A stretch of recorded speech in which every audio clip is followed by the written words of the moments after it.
Hello everyone, welcome to your own channel Food Tech Network.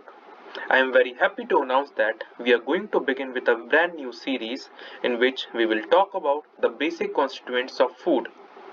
As we all know, the food, or for that matter of fact, any such living tissue based on plant, animal, or microbial origin is made up of a key array of elements or composition that may include carbohydrates, proteins, fats, vitamins, minerals, water, etc. To be specific, water constitutes majority part of most of these products and may range up to 95% of their composition, that includes their wet weight. So for that matter, we are going to begin our series with none other than water. To tell you that how we are going to deal with the concept of water in this video, you should know the basic content of this video. It would include importance of water in food systems. We should know that why are we going to study water, what makes water such important that we have to dedicate a complete video to it. Also, we will discuss the physical parameters or features of water, which makes it important as a solvent and other such constituent. Importance of water in food systems. We all know that water is abundant in all living organisms, be it plants, animals, etc., and consequently in almost foods. Because we know that whether you are eating a vegetable or a fruit or a meat product or drinking milk and even a microbial based product like soy sauce, cheese, etc., all these contains water because they have come from the living sources like animals, plants, microbes. Also, almost all food processing techniques such as freezing, drying, emulsification, bread making, thickening of starch, making pectin gels, etc. includes water in one of the steps of their processing. Where it may be the initial step, it may be in the final step, it may be a key ingredient or other such thing. Water is an important solvent or dispersing medium. It dissolves small molecules to form two solutions and disperses the larger molecules to form colloidal solutions or suspension. Also, we have studied in chemistry that acid and bases ionize in water to form their respective cation and anion.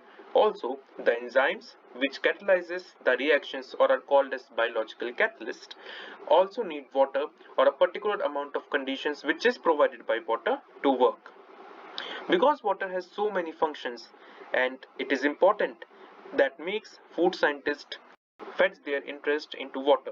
It is important to be familiar with some of the unique properties such as melting point, boiling point, specific heat, latent heat, and other such physical parameters.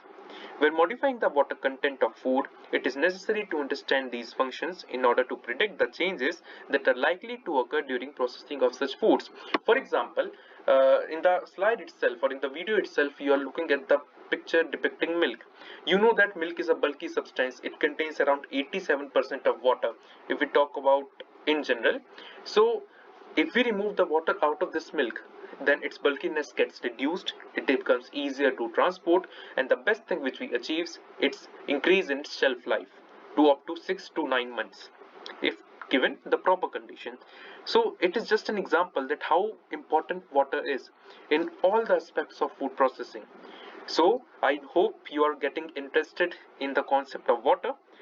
So this is a pictorial view of grape and a dry product made up of grape, that is resin. You can see that how important water is for the physical structure of fruits and vegetables. When grape had water, it had a turbid structure. It had a special oval shape with tough boundaries. But as soon as we remove the water out of it, it shrank to around one half or one third of its volume. That is what water does. It gives the food products, be it vegetable, meat, plant-based materials, etc., a specific shape, size, structure, etc. And same was the case with what I said of milk. Also in the lower hand side you can see the processing, that is heating. So this apparatus in technical terms is known as double jacketed kettle. It uses steam as a medium for heat transfer.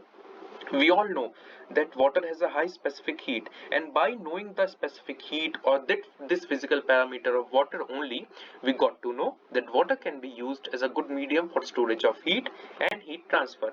And that is why not only in food industry but in most of the industries, water is used as a medium of heat storage and heat transfer, just because of its high heat capacity. Now we will begin with the core and basic features of water in physical terms. We all know the chemical formula for water is H2O. It contains two atoms of hydrogen and one atom of oxygen. Its atomic weight is around 18 gram per mole. Water contains strong covalent bonds that hold the two hydrogen atoms and one oxygen atom together in its molecule. You can see in the diagram that oxygen and hydrogen atoms are joined together by strong covalent bonds. Also, to be specific, the bond angle of these bonds is 104.5 degree between the two hydrogen atoms in liquid water, and a larger angle of 109.6 degree is observed between these bonds in the case of ice. We know that water exists in three different phases: the solid state, the liquid state, and the vapor state. The solid represents the ice, the liquid represents the water in general form, and the vapor is just water vapor. So in case of liquid, the bond angle is 104.5 degree, and in case of ice it's 109.6 degree. We need to keep this data in our mind because many a times in various competitive exam based on food or on non-food, they ask these questions, so you must keep this data in your mind. If I talk about the characteristic or peculiar feature of the bond of water, then it has 40% partial ionic character. Now you may ask, what is partial ionic character? I just said that water molecule has covalent bond. Then how does partial ionic character or leave partial, why does ionic character comes into the picture? The reason is that we know and we have studied basically in our junior classes that the more electronegative atom attracts the pair of electron towards itself in a bond. So that is only the case with our special guest water.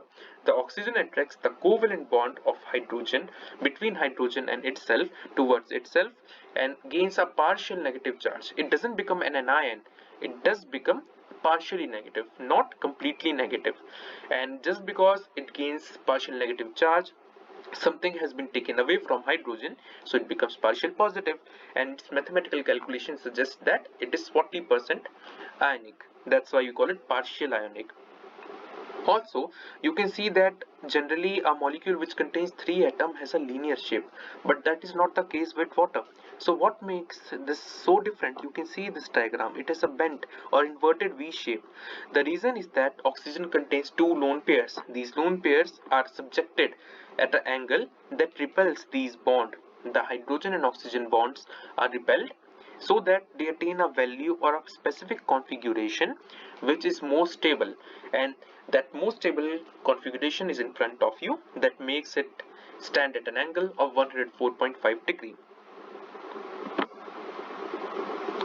So let's come to the important part, that is specific heat and latent heat of water. So these two important parameters you always should keep in your mind because these are industrial parameters which we take into account for heating, not only in food but in most of the industries. We know that when ice is heated, the temperature increases in proportion to the amount of heat applied. The specific heat of water is the energy, which can be represented in calories or in joules, that is required to raise the temperature of 1 gram of water by 1 degree Celsius and is the same whether heating ice or water.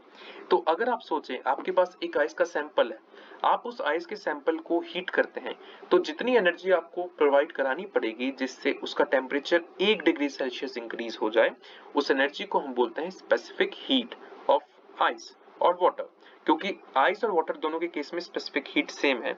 और अगर मैं आपको इसकी value बताऊं तो ये 4.2 joule पर KG होता है। और इसकी इंपॉर्टेंस इसलिए भी बढ़ जाती है क्योंकि अगर हमें पता करना हो कि अगर हमारे पास फॉर एग्जांपल 1 लीटर पानी है, हमें पता है वाटर की डेंसिटी 1 ग्राम पर मिलीलीटर होती है, तो 1 लीटर पानी का वजन या weight would be around 1 KG. So if we are knowing that for 1 gram or for 1 kg amount of water we need this much amount of energy, that is 4.2 kilojoule. So for that, after knowing this energy status, we can apply this particular amount of energy and energy wastage can be avoided. The next important parameter is latent heat of fusion. It is nothing but the energy required to convert 1 gram of ice to water at 0 degrees Celsius, and its value is 80 calorie. That is 1 gram of ice at the freezing point absorbs approximately 80 calorie as it changes to the liquid state. अब इस चीज के बारे में अगर मैं आपको समझाऊं तो आपको एक एक्टिविटी करनी चाहिए। आप अपने हाथ में आइस लीजिए, या फिर आप अगर लेबोरेटरी में जाते हैं किसी भी फिजिक्स की लेबोरेटरी में, तो फिर आप नोटिस करिएगा कि जब आप आइस को मेल्ट करते हैं, या हाथ में भी जब आपने आइस को मेल्ट किया, तो जब आइस सॉलिड से लिक्विड स्टेट में कन्वर्ट होता है उस दौरान उसका टेम्परेचर चेंज नहीं होता, उसका टेम्परेचर 0 डिग्री सेल्सियस ही रहता है। पर ऐसा क्यों हुआ? आप जान रहे हैं कि आपका हाथ ज्यादा गर्म होता है, आपकी बॉडी का टेम्परेचर जनरली 37 डिग्री सेल्सियस होता है और आइस का temperature 0 degree Celsius. Then where is this energy going? According to thermodynamics principle, आपकी बॉडी से एनर्जी ट्रांसफर होनी चाहिए आइस में और उसका टेम्परेचर इंक्रीज होना चाहिए, लेकिन ये टेम्परेचर इंक्रीज क्यों नहीं हो रहा? तो इसी का रीजन छुपा है लेटेंट हीट में। लेटेंट का मतलब ही होता है छुपा हुआ। It means that it is the hidden heat. ये हीट टेम्परेचर इसीलिए नहीं चेंज कर रही क्योंकि इस हीट की एनर्जी को हम यूज कर रहे हैं आइस को मेल्ट करने के लिए। So the energy which is used to change the state of a solid into liquid without changing its temperature, keeping the temperature constant, is called as latent heat. And in the case of ice, it's 80 calorie. और उसी के तरीके से अगर हम लोग vaporisation की बात करें, फ्यूजन का मतलब अगर आप क्लियर ना हो तो उसका मैं बता दूं, फ्यूजन का मतलब सॉलिड स्टेट से लिक्विड स्टेट में कन्वर्शन, जो कि वाटर के केस में आइस से लिक्विड वाटर का केस है। वेपराइजेशन का मतलब होता है लिक्विड स्टेट से वेपर फेज में जाना। जब लिक्विड स्टेट से वेपर स्टेट में जाया जाए उसको हम वेपराइजेशन कहते हैं। और similarly latent heat of vaporization वो एनर्जी है, it is that amount of energy that is required to convert 1 gram of water, that is liquid water, into vapor at 100 degrees Celsius, and in this case it's 540 calorie. So अगर आप इसको ध्यान से समझने की कोशिश करें, अगर हमारे पास 1 ग्राम वाटर है और हमको उस वाटर को बॉइलिंग पॉइंट तक हम लोग लेकर गए, अब बॉइलिंग पॉइंट पर भी वो 100 डिग्री सेल्सियस पर है और जस्ट वेपर बनने के बाद भी वो 100 डिग्री सेल्सियस पर है, लेकिन इस लिक्विड स्टेट से उसको एस्केप करा के गैसियस स्टेट में ले जाने के लिए आपको एनर्जी चाहिए, जो कि उसका टेम्परेचर तो नहीं बढ़ा पाएगी लेकिन उसका स्टेट जरूर चेंज करेगी, और उस एनर्जी को हम बोलते हैं latent heat of vaporization of water. और उसकी मैथमेटिकल कैलकुलेशन के बाद वैल्यू निकल के आती है 540 कैलोरी। तो ये डाटा भी आपके लिए याद रखना जरूरी है क्योंकि ये कॉम्पिटिटिव एग्जाम्स में पूछा जा सकता है। आप इमेजेस में देख सकते हैं, मैंने एक बॉयलर शो किया हुआ है, साथ ही मैंने एक ऑपरेटर शो किया है कि जिससे आप लेटेंट हीट ऑफ फ्यूजन या वेपराइजेशन कैलकुलेट कर सकते हैं। हमारे नेक्स्ट फिजिकल पैरामीटर्स जो कि वाटर को कंसीडर करते समय इंपॉर्टेंट होते हैं वो है vapour pressure and boiling point. We know that if the liquid is in a closed container at equilibrium, some molecules are always evaporating and vapor molecules are always condensing. So there is no overall change in the volume or the composition of the system. The vapor or the gaseous molecules that have escaped from the liquid state exert a pressure on the surface of the liquid, and this pressure, this very pressure, my friend, is known as vapor pressure. Now I must tell you a peculiar example. Suppose आपके पास एक container है, उस container में आपने x volume water की fill की है। For example 1 litre container में आपने आधा लीटर पानी फिल किया है। अब आपने उस कंटेनर को खुला छोड़ दिया। अगर उसको हीट मिलती है तो हीट को अब्सॉर्ब करने के बाद, लेटेंट हीट के फॉर्म में अब्सॉर्ब करने के बाद, जैसा हमने पहले पढ़ा, ये जो वाटर के लिक्विड मॉलिक्यूल्स हैं ये इवेपोरेट होकर के एक पर्टिकुलर टाइम के बाद गैसियस फेज में कन्वर्ट हो जाएंगे। लेकिन अगर हम उसको कवर कर दें एक लिड से तो फिर हीट तो अब्सॉर्ब करेंगे, हम हीट की अब्सॉर्प्शन को नहीं रोक रहे, लेकिन हमने ऊपर एक बैरियर लगा दिया। तो ये जो हमारे पास हीट अब्सॉर्ब हुई है, लेटेंट हीट अब्सॉर्ब हुई है, ये वाटर मॉलिक्यूल्स को वेपर में कन्वर्ट करेगी। ठीक है जी, वेपर में कन्वर्ट हो रहा है, पर कन्वर्ट होते होते होते होते कैसी स्टेट आएगी जब लिड के ना उठने के कारण वेपर्स अच्छे तरीके से फैल जाएंगे और एक सैचुरेशन पॉइंट आ जाएगा कि इस इन number of molecule of vapour से ज्यादा मॉलिक्यूल्स नहीं आ सकते। अब इस केस में फॉर एग्जांपल x वॉल्यूम में से just example x/2 volume vapour बन गया और x/2 वॉल्यूम मतलब आधा वेपर में रहा आधा लिक्विड में रहा। अब अगर लिक्विड जो कि x/2 वॉल्यूम बच गई है उससे अगर एक मॉलिक्यूल ऊपर जाता है वेपर बनने को, तो दूसरा मॉलिक्यूल जो कि वेपर में था वो नीचे आ जाएगा और एक इक्विलिब्रियम कंडीशन स्टैब्लिश होगी। तो अगर आपको ये कॉन्सेप्ट समझ आ गया तो वेपर प्रेशर आपके लिए चुटकियों का खेल है। वेपर प्रेशर इन वेपर्स के द्वारा लगाया हुआ प्रेशर है जो कि लिक्विड सरफेस के ऊपर लगता है। और क्योंकि today we are dealing with water, so ideal conditions में वाटर का वेपर प्रेशर 2.4 किलो पास्कल होता है। आपको पता होना चाहिए पास्कल, एक न्यूटन की फोर्स जब 1 मीटर स्क्वायर एरिया पर लगे तो उसको हम पवन पास्कल बोलते हैं, और 1 किलो पास्कल मतलब 1000 पास्कल, और 2.3 किलो पास्कल उसका 2.3 टाइम्स हो गया, राइट। तो आप समझ लीजिए कि वाटर इतना स्पेसिफिक, इतना अनमोल कंपाउंड क्यों है, हर एक प्रॉपर्टी उसकी डिफरेंट है अलग कंपाउंड से। और boiling point as we all know वो टेम्परेचर है जिस पे लिक्विड कंपोनेंट वेपर में कन्वर्ट हो जाए। So technically speaking the temperature at which water molecules gain enough energy, enough momentum to escape in the form of vapours is called as boiling point. और pure water का boiling point हम सबको पता है 100 degree Celsius होता है। अब हमने मेल्टिंग पॉइंट डिस्कस कर लिया, आइस का बॉइलिंग पॉइंट डिस्कस कर लिया, स्पेसिफिक हीट डिस्कस कर ली, वाटर का स्ट्रक्चर डिस्कस कर लिया, वेपराइजेशन, कंडेंसेशन, फ्यूजन, हर चीज डिस्कस कर ली। अब इन फिजिकल पैरामीटर्स को पढ़ने के बाद हमें मेन टॉपिक पर आना है कि वाटर को हम फूड में क्यों यूज करते हैं, और इस टॉपिक को हम कहेंगे water as a dispersing medium. हमें पता है कि substances are either dissolved, dispersed or suspended in water depending on their particle size and solubility. Each is described below. Water is the usual dispersion medium.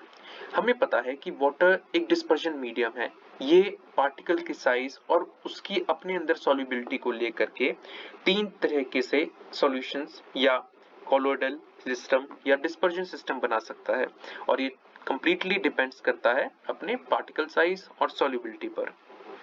So we all know a general terminology or a line in chemistry that like dissolves like।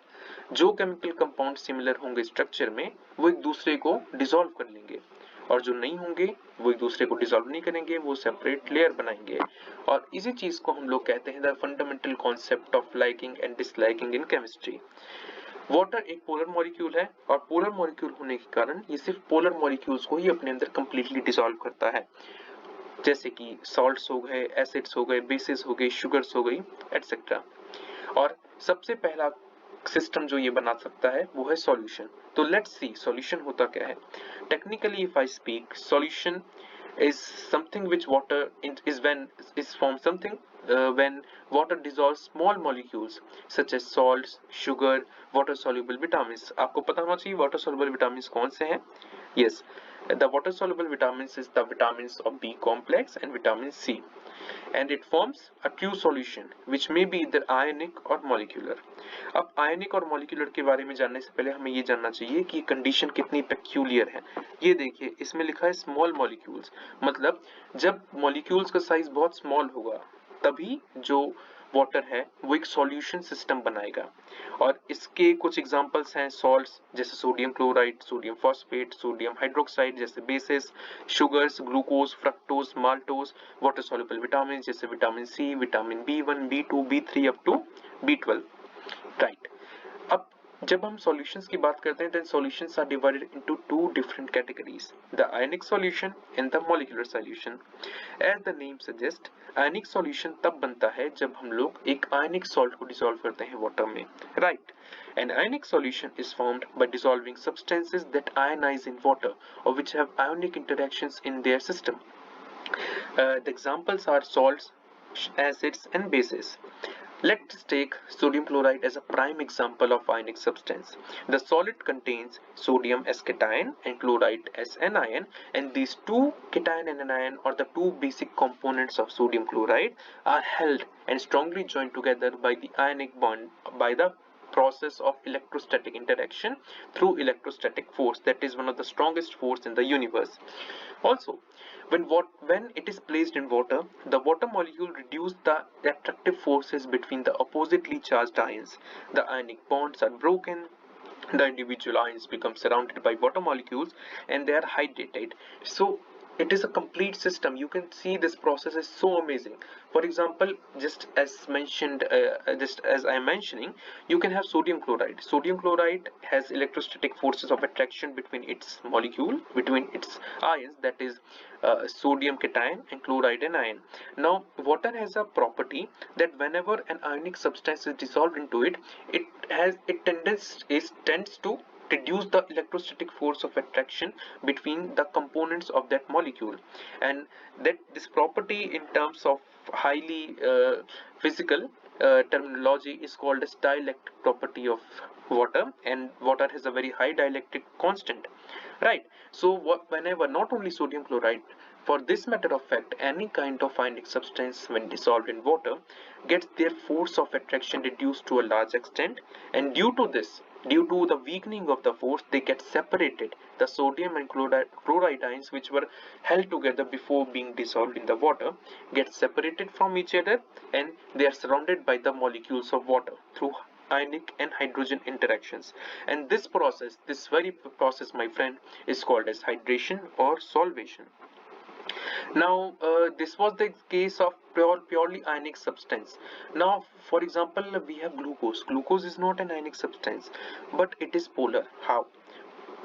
First of all, we should know what is polar. Polar is something which has two poles, two ends, and in generally chemistry we call pole, or something called, we call something polar if it has a positive end and the other side is negative, or vice versa. So sugar has hydroxyl group. We know that sugars are polyhydroxy aldehydes or ketones.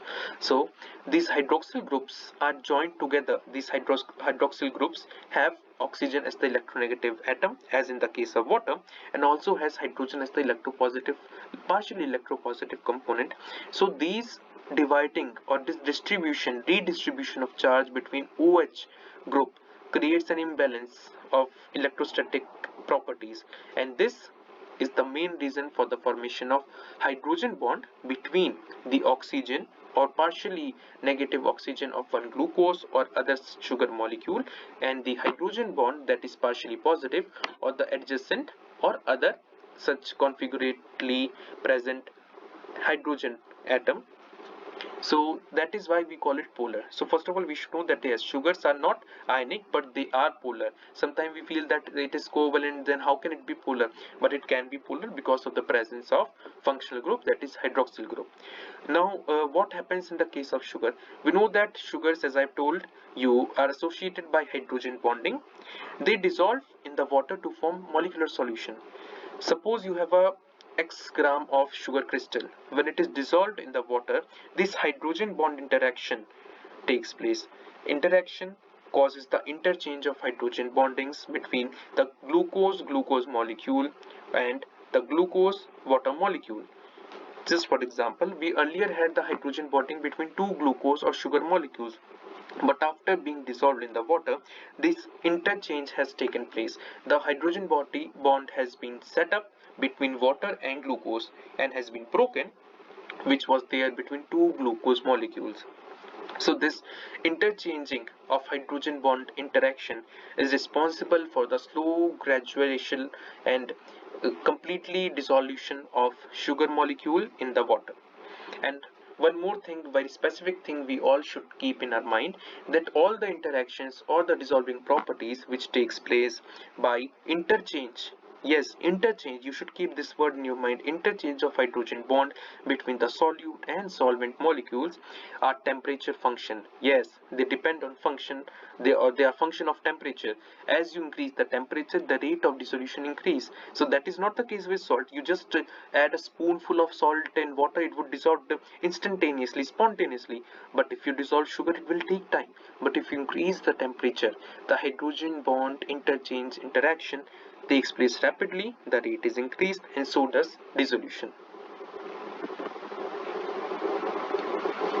The next very system which water can form is colloidal solution.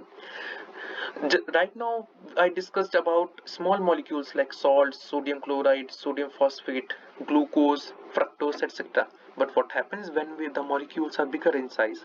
When the molecules become too big to form true solution that salt or sugar could form, they can be dispersed. Yes, if cannot dissolve, they can be dispersed, but the conditions or the mathematical range of size which they should have lies between 1 to 100 nanometer.